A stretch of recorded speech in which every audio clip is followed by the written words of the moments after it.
Not just yet. Jamie who?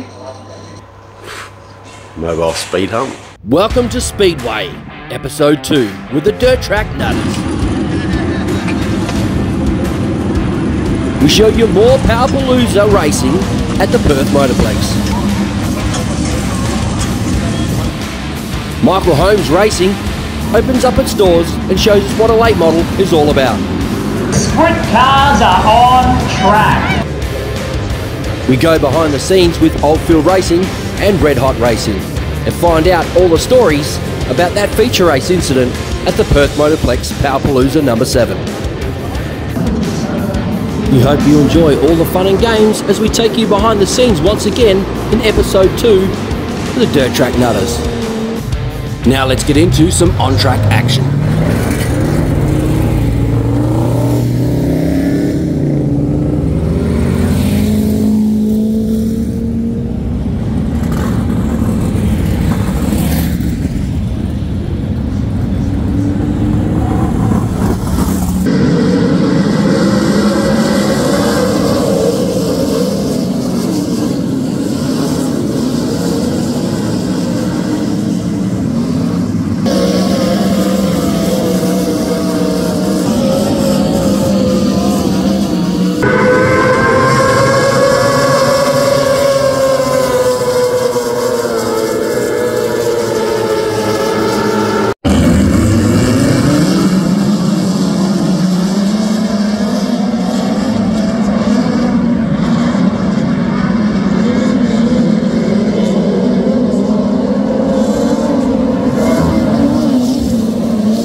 We now visit Michael Holmes Racing Performance Parts.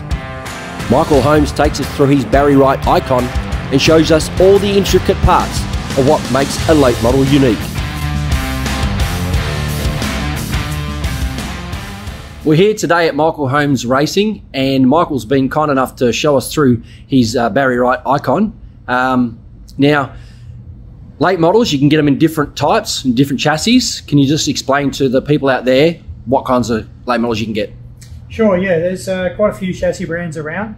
There's all the popular ones that you see on Dirt Vision in America. Rockets are quite popular in WA. Barry Wrights are quite popular. There's a few Longhorns.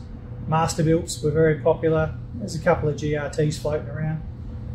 But there's actually a lot of chassis manufacturers in America that would be popular in their state or region that you wouldn't have heard of in Australia. There's plenty more, Kryptonites, etc., etc.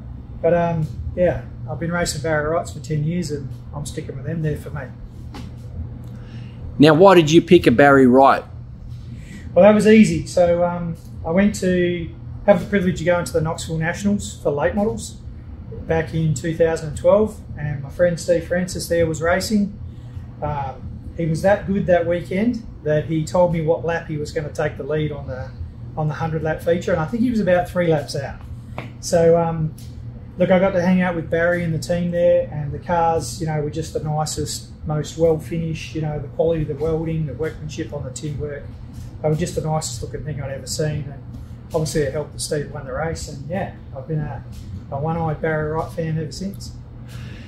Now, if you can take us through the late model from sort of the front end towards the back end, that would be awesome. For the people who, sit in the stands by their hot dog, walk around the speedway but don't really know exactly what a late model's all about, this is what we're trying to do for them today. So if you can take us from the front, and then we'll go through the back. So tell us about the front end. Okay, well, yeah, for the uninitiated, like non-speedway people, pretty much what I say they are is a NASCAR for dirt. I mean, they're a big US-built left-hand drive sedan. Very basic engine rules. There's no electronics in these things. And a lot of technology does filter down from NASCAR through to late models. So NASCAR for dirt is probably the best overall description. But look, starting at the front end here, this bumper looks huge, but it's really a massive safety crumple zone, which anyone that watches the replays on TV know I had to put that into good use a couple of weeks back at Ellenbrook. But yeah, the whole front end is all very lightweight steelwork, designed to crumple in an impact, and adds a lot of driver safety. So back here is where the suspension really starts.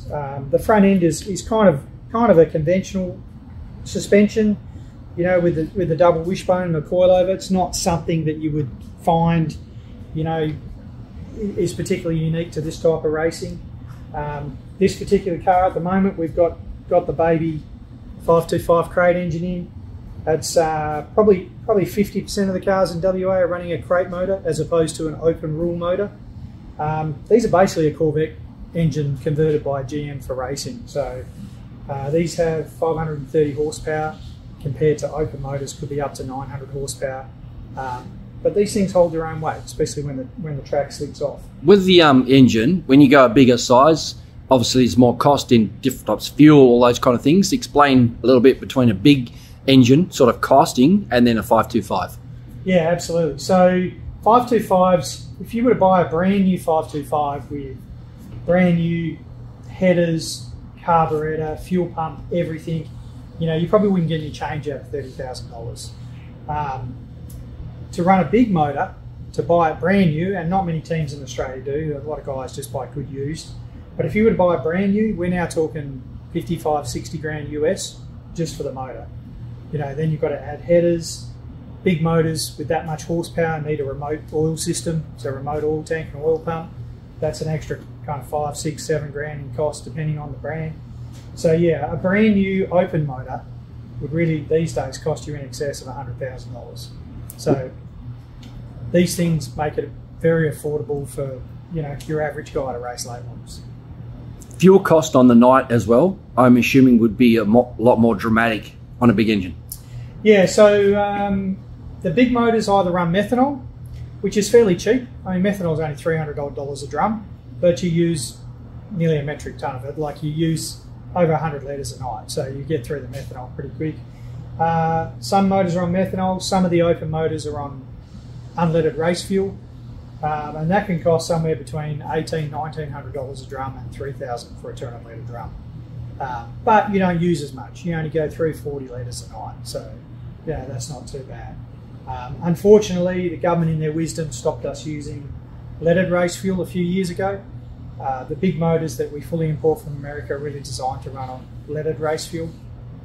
So that's made it tricky for a few teams that have had to find alternative fuels, and yeah, it's made the cost a bit dearer as well. So with the brake system on the front end, Michael, can you take us through that as well? Yeah, this particular car has a pretty high-end brake system. It's all built by PFC brakes. The rotors are a floating rotor, so it's designed to never grab, and floats there to give you kind of maximum low friction, if you like. A lot of cars just have wheelwood brakes, and they're pretty good, but yeah, you'd be surprised in a late model how important brakes are. I mean, everyone knows they've got a big motor and they sound noisy, but braking really does help the handling through the corners, and you'll find the good drivers actually wear out brakes because they're using them to help steer the car, believe it or not. This right front takes a fair bit of beating, and it has to be on a bit of a camber with the right front to get the car to turn in.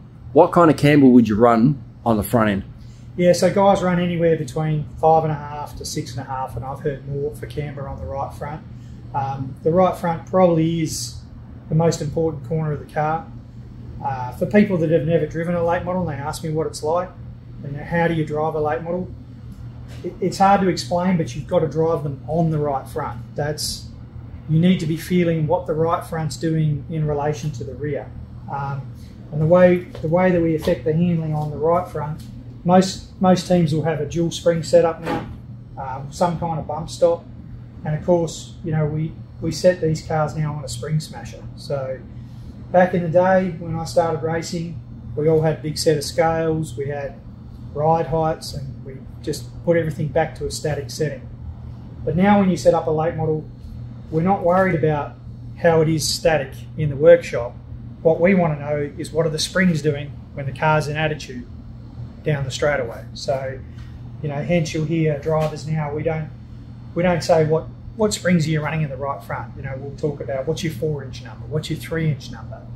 And the drivers are getting good now with their setups. They're like, I know I like more 4-inch number than most guys, or, you know, it's... So when you say a 4-inch number, 5-inch number, to a layman's person, what does that actually entail? So basically, to set up a late model now, we take the whole shock and spring assembly off. We put it on a spring load rating machine, and there's a factory ride height.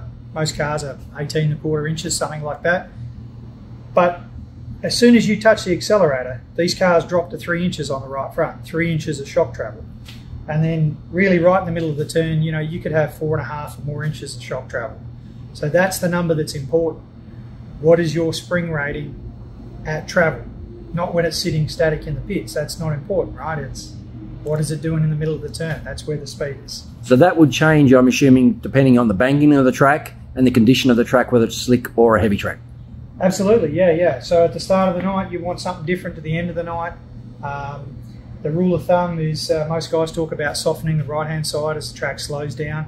But basically, as the track slows down, you want the shocks and springs and the suspension of the car to give you that attitude. But at the start of the night, when the track's wide open fast, you know, the momentum of the car and the grip in the track will give the car that attitude. Okay, so after the motor, we get back to the gearbox. Gearboxes in late models are a little bit unique. You actually put your foot on the clutch to make them go.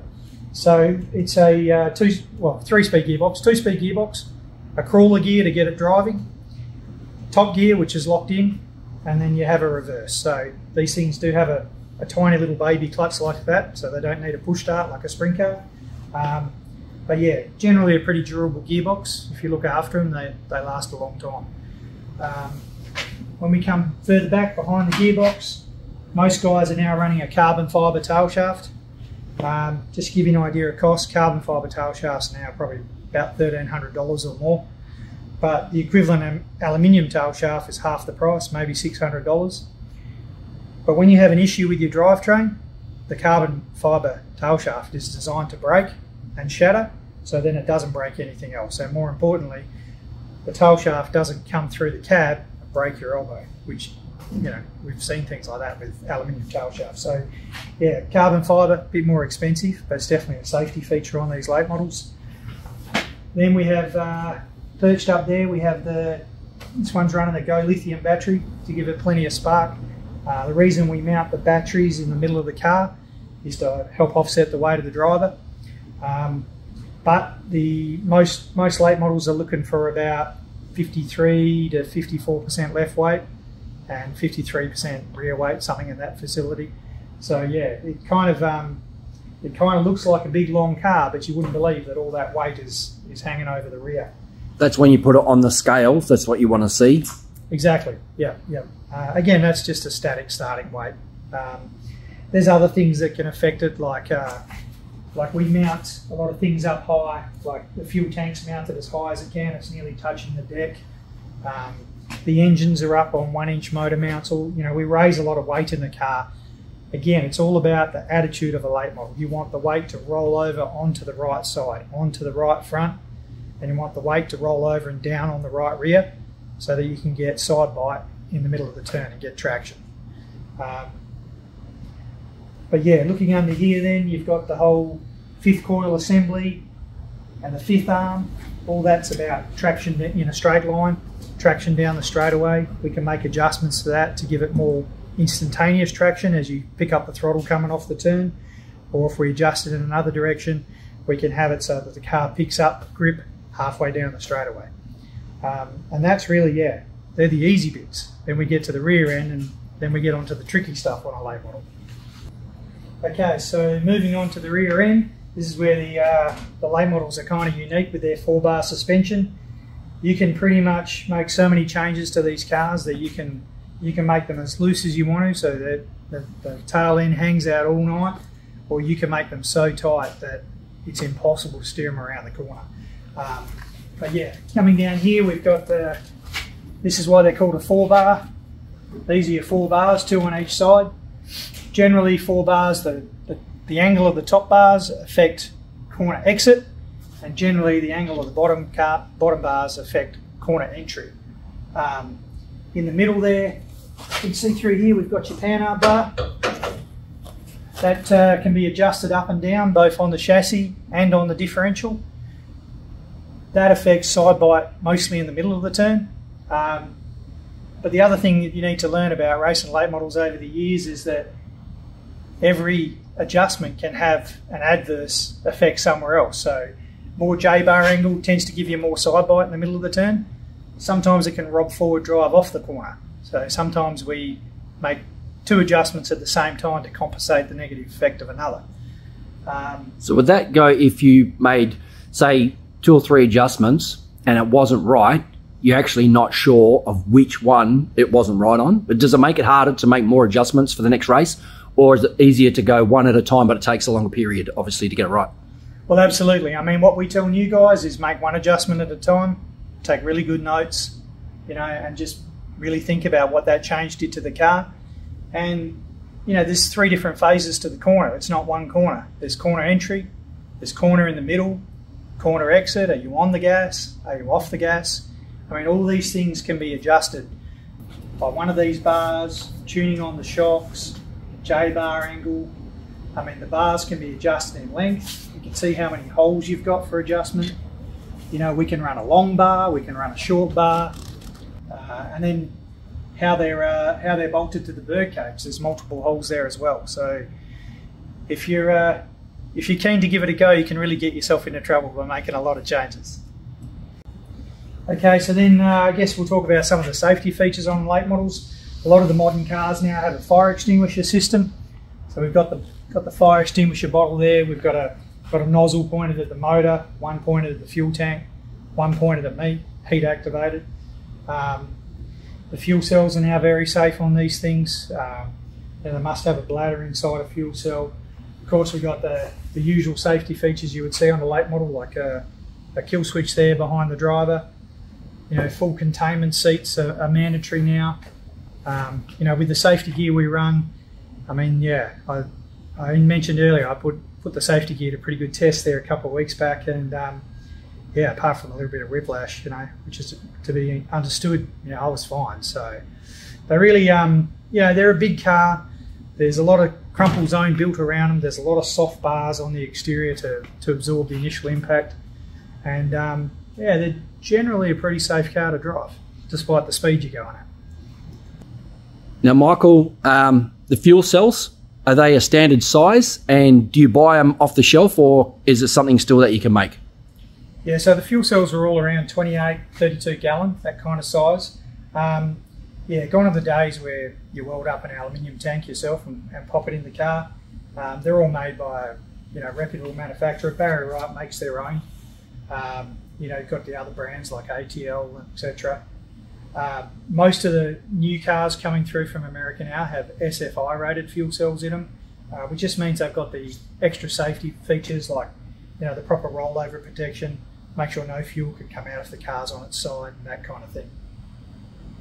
When you talk about like kill switches and the automatic extinguishers and stuff, are you able to, with the extinguisher, manually do that, or is it definitely automatic only with the heat? And do the safety crews and stuff know where the kill switches are in a late model in case you are in an accident knocked out?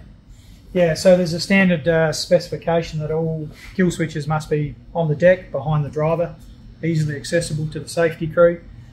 With the fire extinguisher systems, they're recommended in late models at the moment, but not mandatory. So there's no kind of exact specification on those.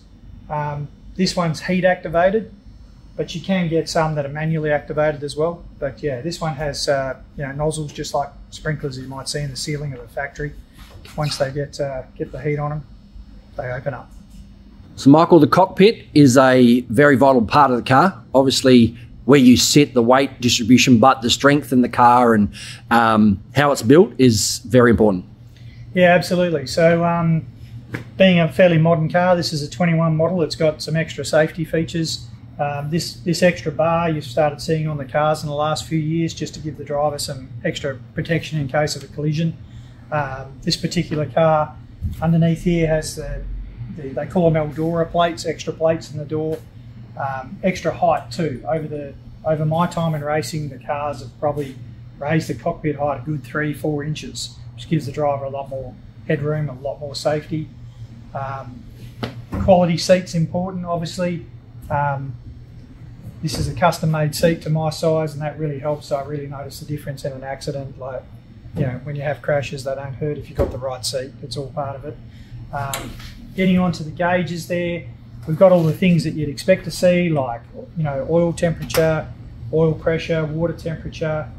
Fuel pressure is very important. If your fuel pressure runs away, you can hurt a motor pretty quick. One of the good things about late models is the simplicity of the rules. Again, we're not allowed to have any adjustments in the cockpit except for brakes. So we've got a switch there where we can turn off the right front brake.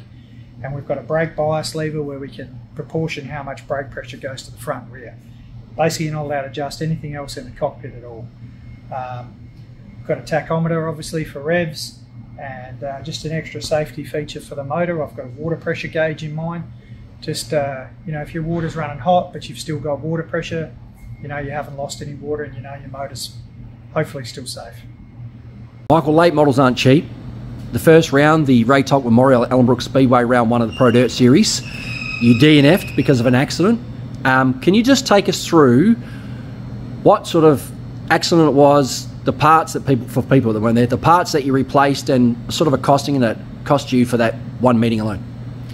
Yeah, she was a pretty big crash. A head-on like that at full speed is rare in late models or in any racing. And I think probably the thing that made it a big crash is we had the front end crash, and then we got hit from the rear as well. So we had a bit of stuff to fix on both ends. Pretty much, it could have been a lot worse. We were actually lucky that there wasn't any major chassis damage. But this whole front nose piece here, this is a second-hand one that we had in stock that we put on, but you're talking over $500 now for a nose, bar work, and nearly $900 for one of these plastic noses. So there's $1,500. The radiator was wrapped around the fan. We use high-end fans. The radiators are $500. We were very lucky with no shock absorber damage. This thing here has a very nice, kind of unique to Barry Wright's carbon fibre engine bay bar. But yeah, so it needed a new one of those. And together with a couple of bits and pieces we had to put on the back end, I think it was probably about a $5,000 crash. So yeah, it can be expensive when you crash often. So the idea is not to. Now you throw in tyre wear, fuel, getting to the track, people getting in, your crew, all that kind of stuff. It adds up very quickly, and I'm just pointing this out for people that, pay their $30 to get in and then see someone like yourself crashing that first one. You could have easily not been there at the second meeting at the Palooza. Absolutely. Yeah, I forgot to mention we actually popped 2 tyres in that crash, so they're $450 each now with the way the price of everything's gone up. Racing's not immune to inflationary pressures like everything. I would say if you're running an open motor, I mean this is the crate motor, which is a lot cheaper, but if you count wear and tear on your car, wear and tear on the motor, I mean you're in excess of $3,000 now to do a night's racing, if nothing goes wrong. So it's definitely getting up there in price. But yeah, $5,000 crash, $3,000, yeah, it gets pricey, but I think it's a lot cheaper than other forms of motorsport. I mean, you talk to anyone that races on asphalt, this is actually pretty cheap. Michael, when a crash happens and there's a lot of work to be done, obviously you have to put in the time to get the car ready, you take a bit of time off work, the wife has to understand things, you go back to the bank and get some more money out, but it's not just yourself in that deal. Nah, absolutely. So yeah, that big crash we talk about at Ellenbrook, the first thing is my family didn't see me that week, so thank you to them. And there's a lot of guys that help out. I've got old friends like Jock and Jack that chipped in, and I've got to give a shout out to Jason Oldfield at Redline Race Cars. He gave us a hand to weld on a few brackets and things that were missing. But yeah, it's definitely a team effort. You can't. Late model racing is not a solo sport. The driver is the one that gets the name on dirt track nutters that you hear about, but behind every driver there's at least 1, 2, 3 good crew members that are toiling away. We would like to thank Michael Holmes from Michael Holmes Racing Performance Parts, giving us an insight into late model racing and its Barry Wright icon. Catch all the late model racing in Perth, Western Australia in the Pro Dirt Series. Now it's time to crank it up as we view from turn 3 the feature race of sprint cars at Palooza number 7. As they go down the back straight. Perth Motorplex in all its glory today.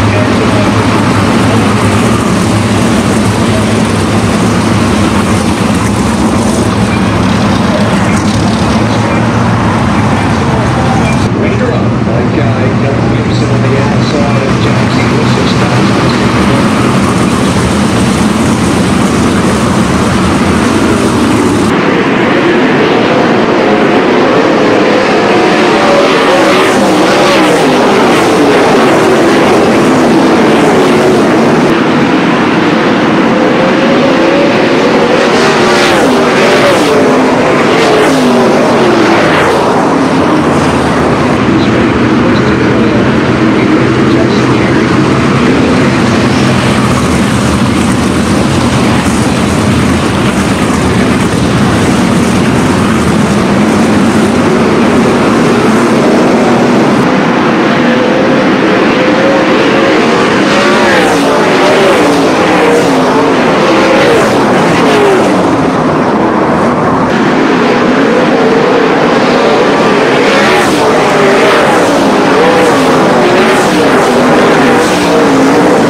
Shot from Cricky Motorsport wins the first feature of the season, Powerpalooza number 7, Perth Motorplex, Western Australia.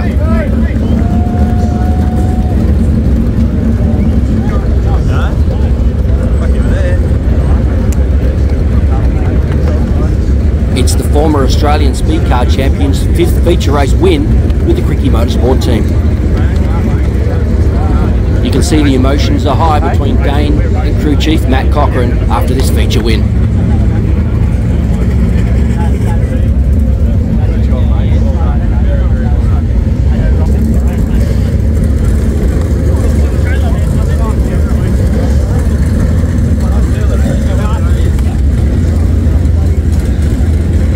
Good job, Dano.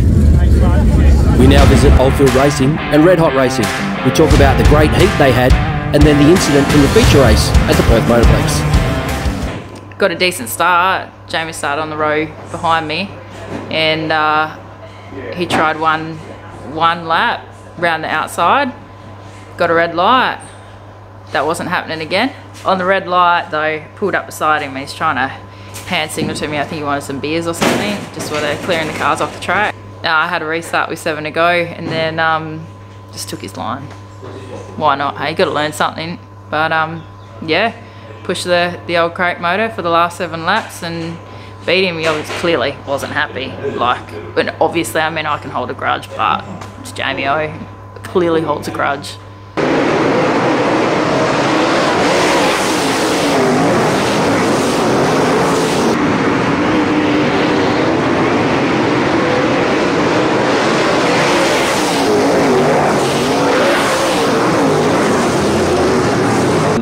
I don't remember where I started. I think I actually started right behind her. I got a good start, and then there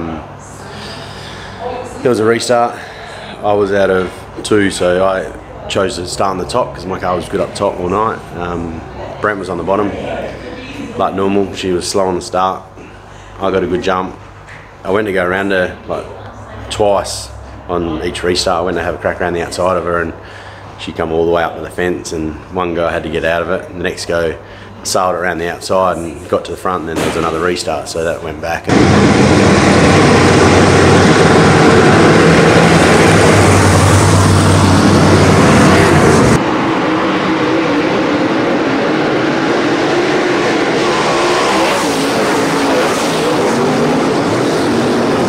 During obviously that restart period rolling around, the smart one of Team 50, Carl, he's told Ronnie to move up to the top, and I couldn't get back by her then, and followed her for the rest of the race. I got too close to her one go, and she stole all my air, and I just banged the fence.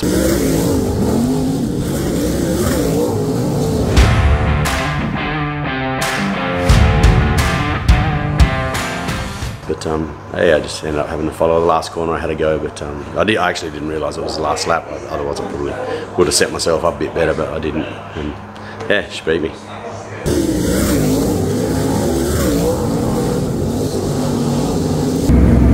Come, Ronnie! It's never good to get beaten by a ranger, is it? Yeah, he wants to win everything. He Now, does. come feature time.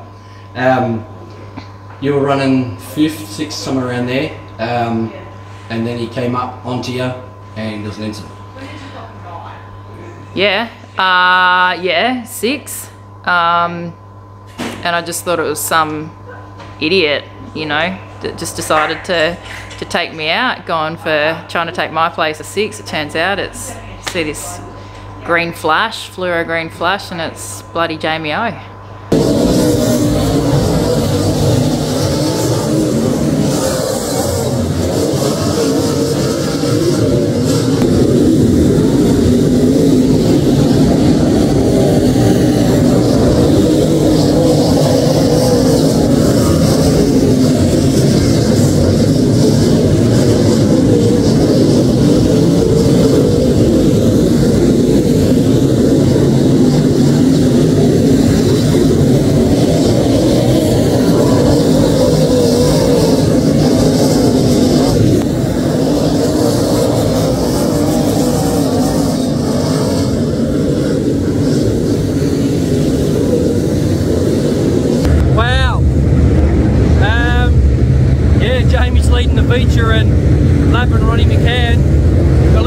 we're going to slide job into one.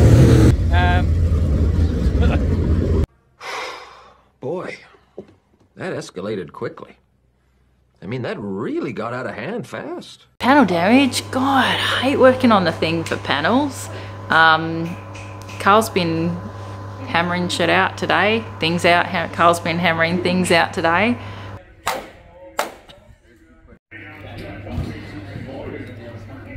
Yeah, the car was good. Car was really good the whole race. Done everything. You know, we changed some stuff and I was happy with it and comfortable again in the car. So yeah, we'd cleared out. Obviously, I didn't realise how much of a lead I had. Turns out it was a big lead and I could have been a little bit more patient. But yeah, I owed her one. So give her what for. Yeah, rude, so rude. I think they got into it. She was holding him up for a lap there and he gave her the business. So that's what happens when you're a lapper, I suppose. We've all been a lapper at some stage, and unlucky for Ronnie, it was her turn. At some stage you're going to have a run-in with everyone in the field, you know what I mean?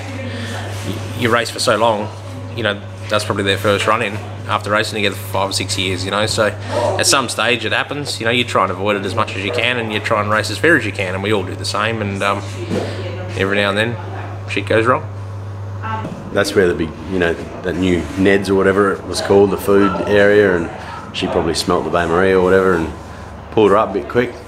I just went to go to the bottom and yeah, I'm pretty sure I was actually past her a little bit and she just chopped me down. But it is what it is, but I'll take it. She shouldn't be so slow. If she wasn't going a lap down, wouldn't have been a problem, but she was in the way. I've already put her on notice again for this week. Just stay out of my way, otherwise it'll probably happen again. I'm not going to change the way I drive, so she needs to move. Did you see Team 51's got new sign writing this week? New wrap? No. Oh, he's taking the camouflage one off from last week. The old John Cena, you can't see me. So no one would have seen the 51 run into the 50.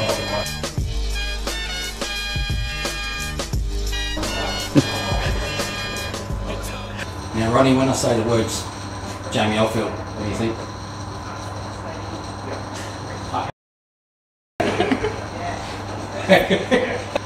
Sorry, what did he come? I don't know what you're talking about. Well, on the restart I started giving her signals, you know, and I was like, butter the bread, you know, that's what you need to be doing, just start making the sandwiches, you know, that's a job. Yeah. She has lots of beeps. Give me beeps. Just explaining how slow they were, all of them. Her especially. Every time something's missing, that's where it is.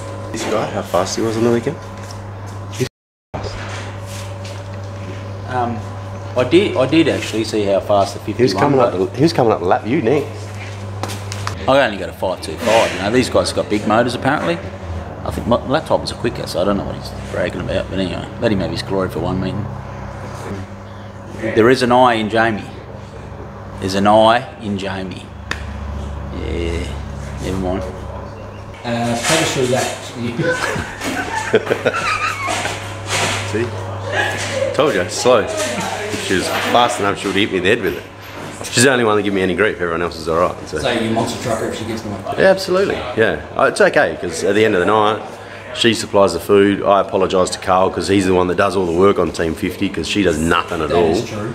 Carl worked his butt off, so I think we just left the Speedway and I sent Carl a message and apologised, and you know, it is. Me and Carl can get along. We had a beer at the end of the night and it's all good, it's all good. Just, she's the problem. She should put Carl in the car, that's what should happen. Be faster. He does the work already. He's the brains of the operation. Hey, let's be honest. Be a good team, I reckon, there. Was it a racing incident or was he butt hurt? Because no, absolutely, yeah.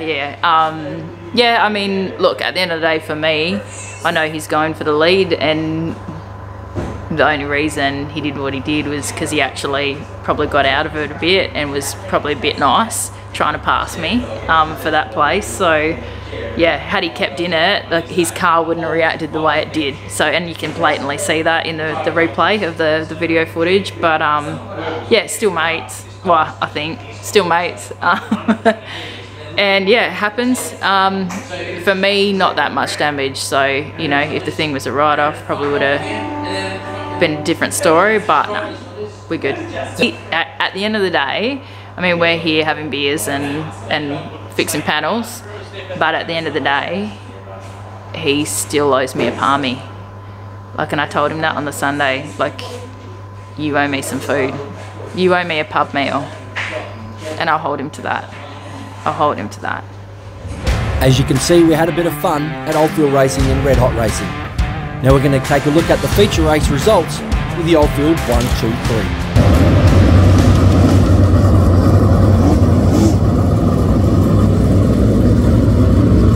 Can't be many laps left. Let's find out who wins it.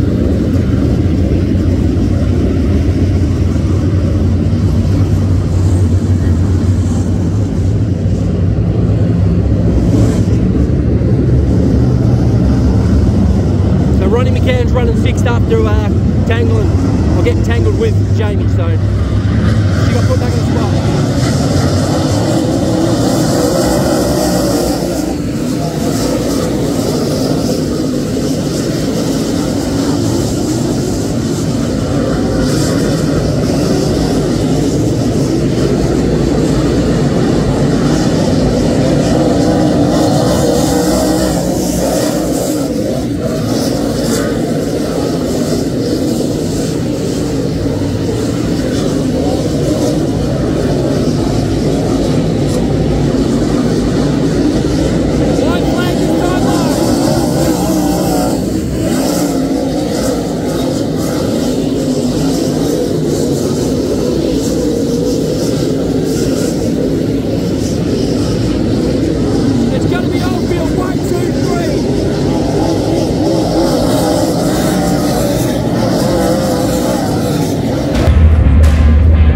Jamie exits the car, you can see he's not as pumped as he normally would be with that win. He knows things went his way this time in that feature race, but another week they might not, and that's racing. You take the good with the bad and move on to next week.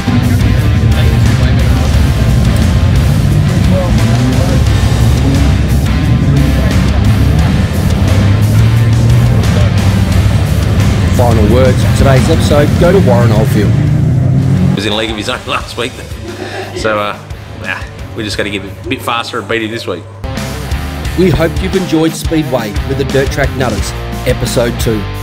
We would also like to thank all our USA viewers for their support as well. We would like to say thank you to our show sponsors, Comex Civil, Redline Roll Cages and Race Cars, A-Steel Powder Coaters, Crewwear Incorporated, Cash for Containers, Coverall Sheet Metal, My Race Setup, Oval Track Diecast and Collectibles, Ultra Tune Morley, and Michael Holmes Racing Performance Parts. See you in Episode 3.